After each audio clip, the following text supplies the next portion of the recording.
Thank you, Bishop James. Thank you for creating a vision in the parish that is like none other. But that vision in parish comes to life with people, and the people in this room are beyond my imagination as far as goodness and grace and love. Each and every one of you. And I can't be more thankful for that. So from the bottom of my heart, bless you all. Thank you for being here. Thank you.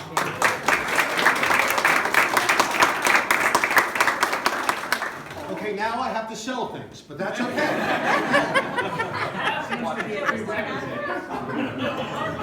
Father Brian said now he's going to cry again. That's funny.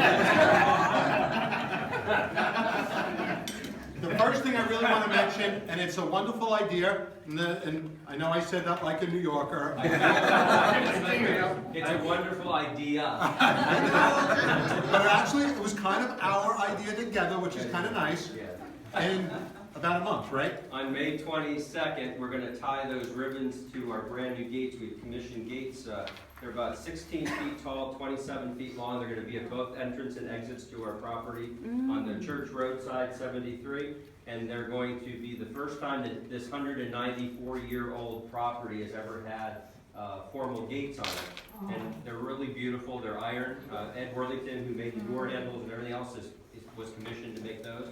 And so we thought what more beautiful way than to honor our veterans at the same time. And so those ribbons, with all of your loved ones, vets and civilians included, will be tied onto the gates by the children of the parish, and they'll blow in the wind for that week. Wow. And we're going to then bless them, bless the gates, bless the cemetery again, and then we'll also have taps and played by a bugler, and we're going to have bagpipes. And so it'll be the service itself is very brief, and then we'll have a couple of things. And then Robert Party will be with us in uniform, and so and we also Robert was really good at not just doing the historical stuff for the cemetery, but he also reached out to the VA, and the Veterans Affairs Office is giving us new bronze markers for every single veteran in the cemetery. And so,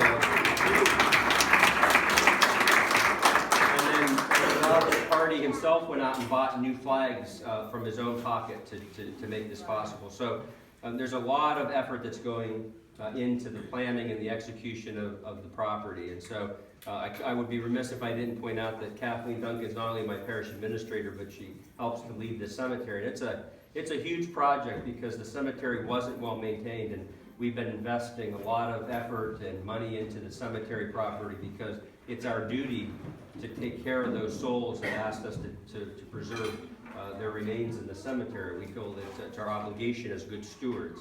And so we're very excited about the cemetery. And this is the first of 3 major renovations. The gates will go up on May 22nd.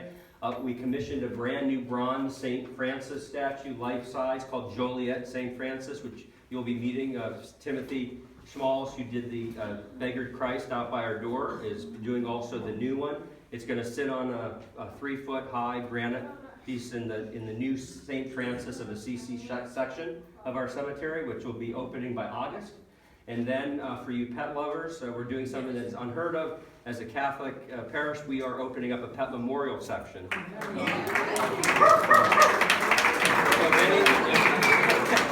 any Catholics have anything to say, I will remind you of the words of Pope Francis, who reminded us that, yes, dogs do go to heaven. Yes,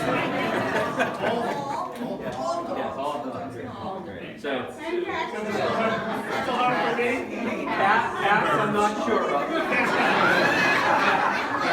I asked Tucker and Pryor this morning, I said, you know if cats are in heaven? And they just looked at me kind of like this. We're not so sure. You know. If they are in heaven, they're probably guarding the outside. I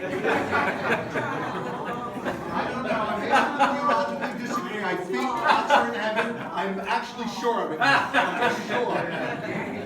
To really get back to this, please see Dr. Sean Little for this. I want to tell you the history, how this idea came to be.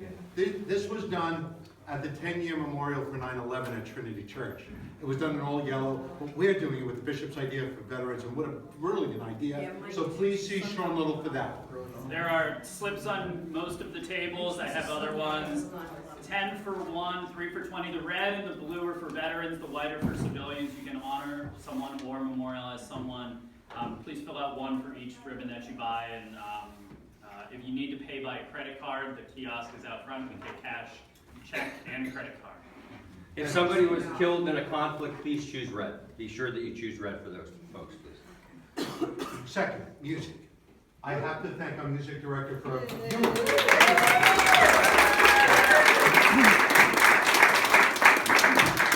We have CDs of both of these amazing musicians that are here today, but Charlie, our music director, wants to tell you about something that's really important that you have to come to, that's coming up in just a few weeks.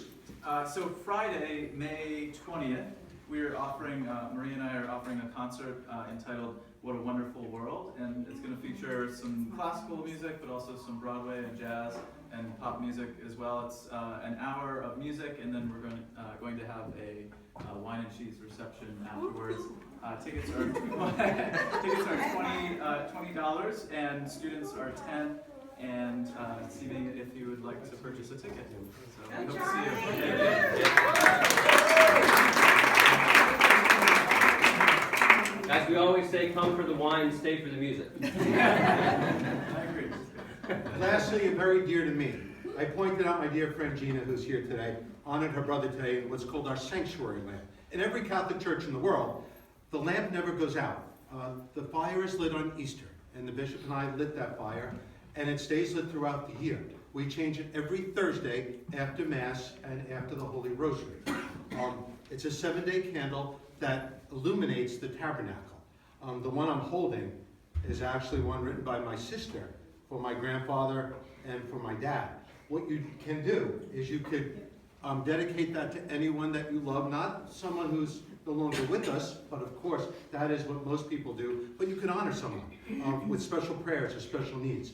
So they are up here as well. Please think about doing that before you leave today, and Kathleen and I can help you with that. It's a beautiful way of just keeping loved ones alive, and that's what the church is all about. That's what this is all about. Now the last thing I have to do today, because we have wonderful children here, my next door neighbors who are so wonderful, who wanted a piece of cake. So I think I have to cut that. Okay. Your bishop's waiting for a piece of cake. And the bishop was holding a third child in the room. Absolutely.